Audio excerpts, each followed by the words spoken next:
ಯಾವುದೇ ವಿಷಯವನ್ನ enquiry commission ಅನ್ನ ನೇಮಣಿಕೆ ಮಾಡಿದ ಮೇಲೆ ಯಾವುದೇ ರೀತಿಯಾಗಿರ್ತಕ್ಕಂಥ ಚರ್ಚೆ ಅಥವಾ ಯಾವುದೇ ಹೇಳಿಕೆಗಳು ಈ ಸದನದ ನಡವಳಿಕೆಗಳಲ್ಲಿ ಬರ್ತಕ್ಕಂಥ ಅರಿಕೆ ಮಾಡ್ತೀನಿ. ಈಗ ತಾವು ಹೇಳಿದಿರಿ ಅದಕ್ಕೆ ಸಂಬಂಧಿಸಿದ ಏನಾದ್ರು ಇದ್ರೆ ತೆಗೆದುಹಾಕಿ ಈ ಚರ್ಚೆಯನ್ನ ತಕ್ಷಣ ನಿಲ್ಲಿಸಬೇಕು ಅಂತ ನಾನು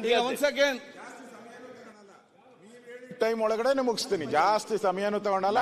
ಇಷ್ಟೊತ್ತು ಟೈಮ್ ಕೊಟ್ಟಿದ್ರೆ ಇಷ್ಟೊತ್ತು ಮುಗಿಸೇ ಬಿಡ್ತಾ ಇದ್ದೆ ನಾನು. ದಯವಿಟ್ಟು ನನಗೆ ಒಂದು 5 ನಿಮಿಷ ಟೈಮ್ ಕೊಡಿ. ಕೂತ್ಕೊಳ್ಳಿ.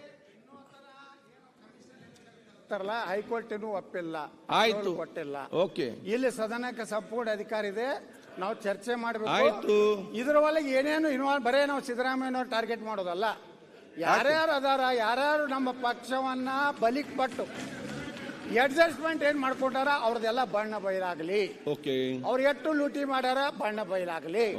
ಅಂತ ಎಲ್ಲಾ ಪಕ್ಷದವರು ಸ್ವಚ್ಛ ಆಗಲಿ. Clean India, clean Karnataka, clean all party ಆಗ್ಬೇಕು. ಪ್ರಾಮಾಣಿಕರಿಗೆ ಅವಕಾಶ ಸಿಗಬೇಕು. ಅದಕ್ಕೆ ಈಗ ಪ್ರಶ್ನೋತ್ತರ ಮುಂದಾಕ್ಬೇಕು.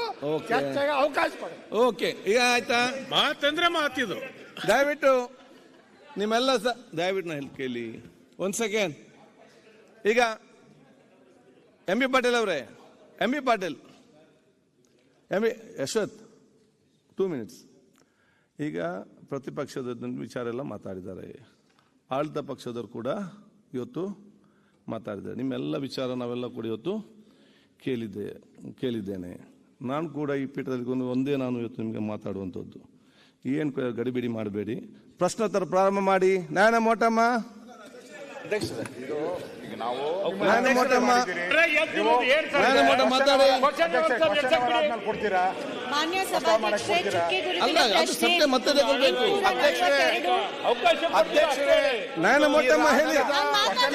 ಮಂತ್ರಿ ಉತ್ತರ ಕೊಡ್ತಾರೆ.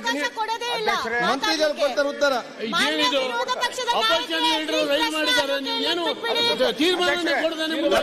ಲಕ್ಷ್ಮೀ ಹೆಬ್ಬಾಳ್ಕರ್ ತೀರ್ಮಾನ ಕೊಡಿ.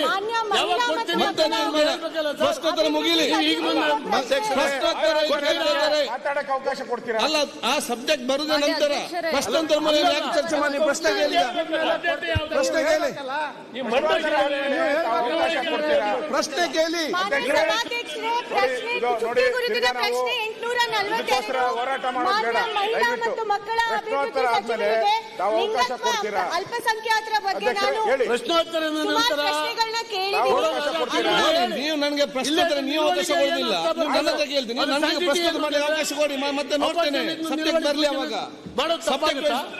ಒಂದು ಅಜೆಂಡಾ ಇದೆ, ಒಂದು ಸಬ್ಜೆಕ್ಟ್ ಇದೆ. ಆ ಸಬ್ಜೆಕ್ಟ್ ಪ್ರಕಾರ ಹೋಗುವ. ಆಯ್ತು, ಈಗ ಯಾಕೆ ಅದು ಮುಗಿದ ನಂತರ ಸಬ್ಜೆಕ್ಟ್ ಬರುದಲ್ಲ? ಈಗ ನಾನು ಯಾಕೆ ಹೇಳ್ಬೇಕಾದ್ರೆ ಈಗ ಅದನ್ನ ಈಗ ನನಗೆ ನೀವು ಅವಕಾಶ ಕೊಡುದಿಲ್ಲ.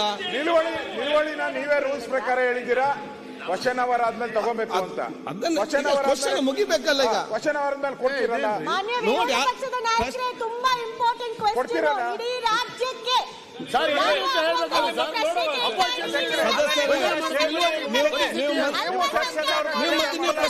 ನೀವು ಪ್ರಶ್ನೆ ಕೇಳಿ. ನಿಮ್ಗೆ ಕೆಲಸ ಮುಚ್ಚಾಕ ಪ್ರಯತ್ನ. ನೀವು ಪ್ರಶ್ನೆ ಕೇಳಿ. ನೀವು ಅವರನ್ನು ನೋಡ್ಬೇಡಿ, ಮಂತ್ರಿಯನ್ನು ನೋಡಿ. ನೀವು ಅಧ್ಯಕ್ಷರೇ, ಪ್ರತಿಪಕ್ಷದ ನಾಯಕರು ಬಂದಿರತಕ್ಕಂತ ನಿಲುವಳಿಯ ಬಗ್ಗೆ ಈಗ ನಿಮ್ಮ ತೀರ್ಮಾನ ಏನು? ಯಾವಾಗ ಈಗ ಪ್ರಶ್ನೋತ್ತರ ಮಾತ್ರ, ಪ್ರಶ್ನೋತ್ತರ ಆಗುದಿಲ್ಲ. ಅಧ್ಯಕ್ಷರ ಪ್ರಶ್ನೋತ್ತರ ನಂತರ ಕೊಡ್ತೀನಿ ಅಂತ ನೀವು ಹೇಳ್ಬೇಕಲ್ಲ. ಈಗ ಸಬ್ಜೆಕ್ಟ್ ಅಲ್ಲ, ಈಗ ಸಬ್ಜೆಕ್ಟ್ ಪ್ರಶ್ನೋತ್ತರ ಮಾತ್ರ. ಅದು ನಿಮ್ಮ ಮತ್ತೆ ಸಬ್ಜೆಕ್ಟ್ ಹೇಳಿ. ಯಾವಾಗ ಕೊಡ್ತೇವೆ. ನಾನು ಕೂಡ ಸಹಕಾರ ಕೊಟ್ಟಿದ್ದೇನೆ ನಿಮ್ಗೆಲ್ಲರಿಗೂ ಕೂಡ. ಈಗ ಈಗ ಪ್ರಶ್ನೋತ್ತರ ಇರುವಾಗ ನಾನು ಹೇಗೆ ಹೇಳಿ? ಪ್ರಶ್ನೆ ತರುವಾಗ ನಮ್ಗೆ ಹೇಳಲಿಕ್ಕೆ ಆಗುದಿಲ್ಲ. ಯಾಕೆ ನಾವು ಪ್ರಶ್ನೆ ತರುವಾಗ ನೋಡುವ ಅದರ ಕೊಡ್ತೇವೆ ಅಂತ ಹೇಳ್ರಿ ಅಧ್ಯಕ್ಷರೇ.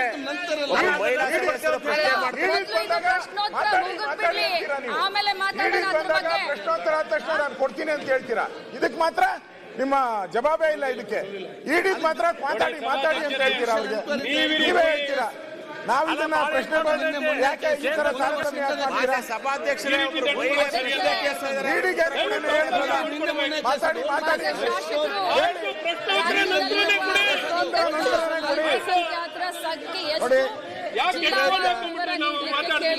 ನೇಮಕ್ಕೆ ವ್ಯತಿರಿಕ್ತವಾಗಿ ನಡ್ಕೊಳ್ತಕ್ಕಂಥ ಹನ್ನೊಂದರ ಜನಗಣತಿ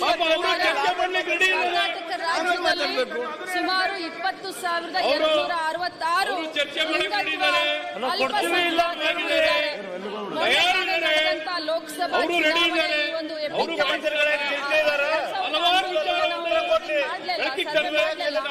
ಆದ್ರೆ ಮೊನ್ನೆ ಲೋಕಸಭಾ ಚುನಾವಣೆ ಎಪಿಕ್ ಕಾರ್ಡ್ ಅನ್ವಯ 750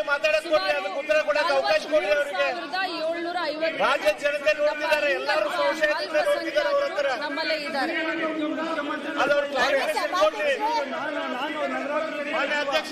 ಇದೇನು ಆಡಳಿತ ಪಕ್ಷದ ಪರವಾಗಿ ನಿಂತ್ಕೊಂಡ್ರೆ ಸದನ ಹೇಗೆ ನಡೀತದೆ ಅಧ್ಯಕ್ಷರೇ? ಏನು ಈ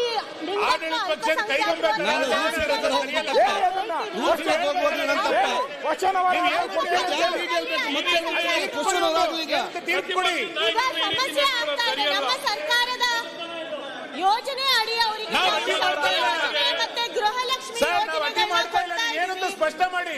ಅವರಿಗೇನು ನಾವು ಶಕ್ತಿ ಯೋಜನೆ ಮತ್ತೆ ಗೃಹಲಕ್ಷ್ಮಿ ಕಾರ್ಡ್ ಆಧಾರದ ಮೇಲೆ ಕೊಡ್ತಾ ಇದೀವಿ. ಅದರಲ್ಲಿ ಸಮಸ್ಯೆ ಆಗ್ತಾ ಇದೆ. ಮುಗಿಯುವಾಗ ಪ್ರಶ್ನೋತ್ತರ ನಡೆದಾಗ ಈ ರೀತಿ ಅಡ್ಡ ಆಗ್ಬಾರ್ದು. ಸರ್ ನೋಡಿ, ನಾವು ಅಡ್ಡಿ ಮಾಡ್ತಾ ಇಲ್ಲ. ನಿನ್ನೆ